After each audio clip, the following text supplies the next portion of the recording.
Now, let's just say a few things about the Hebrew Bible.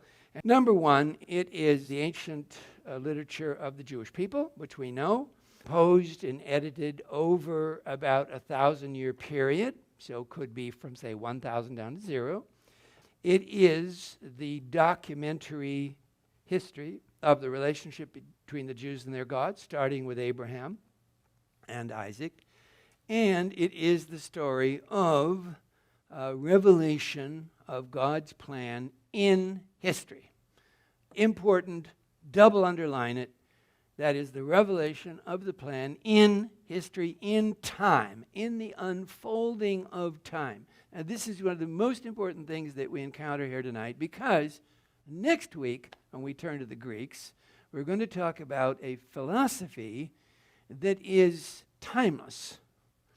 And we will then have seen 1 week the Jewish vision, which is one of time and history, and the Greek vision, which is timeless and eternal. And it is in joining together those two core visions that the Western tradition creates a completely unique vision of all of time and creation and human life. It's a unique vision, and that is what is unique about it. It is joining together what are antithetical interpretations and insisting they can be joined together, being done by particularly the generation of Augustine, Ambrose, and Jerome, being brought together and held together, and giving then to the West a vision of life, creation, time that is completely unique. So, revelation in history and revelation in time. At the core of the Jewish story, at the core of the Jewish literature, is the belief, unique to them, that the creation is not complete at the beginning. It will become complete in our own lifetimes, in our participation in its completion. We will be part of it coming to be completed. So this is different than many, many, many other metaphysical interpretations of the world in which everything is fixed at the beginning and stays like that. This one says, no, the world is not complete at the first moment. It is going to become complete in time. It is going to become. And in that story, the key part of the story, the key theme, is the covenant between God and his people, the Jews. In other words, the Jews are going to play a special part. Yes, I know that's just terrible. That's terrible in multiculturalism. That's terrible in all our religion and diversity, because we should never say anybody is special.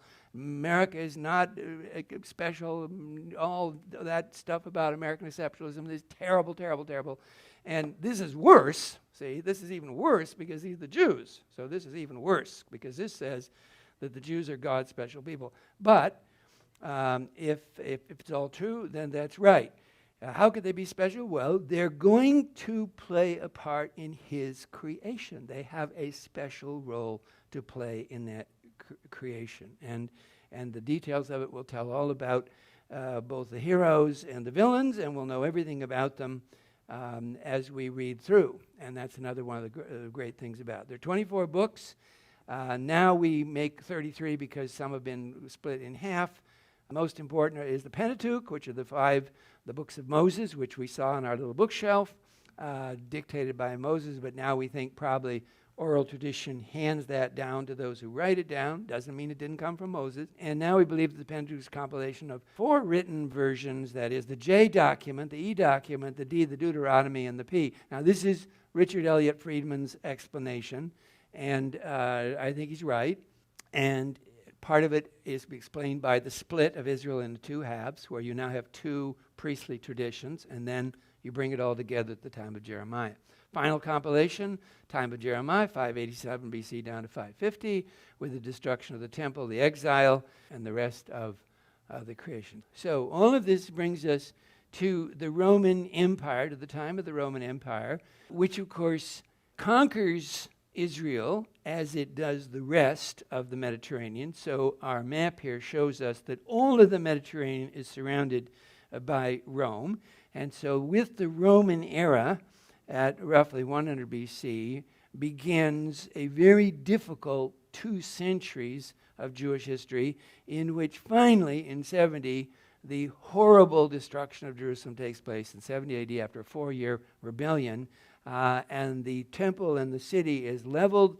Many of the people are shipped off to Rome to be enslaved, and then begins a whole new period of Jews migrating, moving to various places, the beginning of new cities in ancient Israel, like Sepphoris, which is in the north. That's another chapter.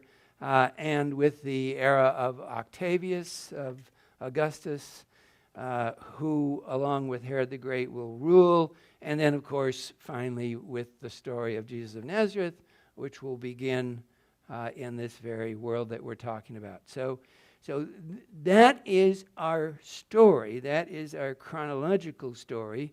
And that brings us down to the year 0.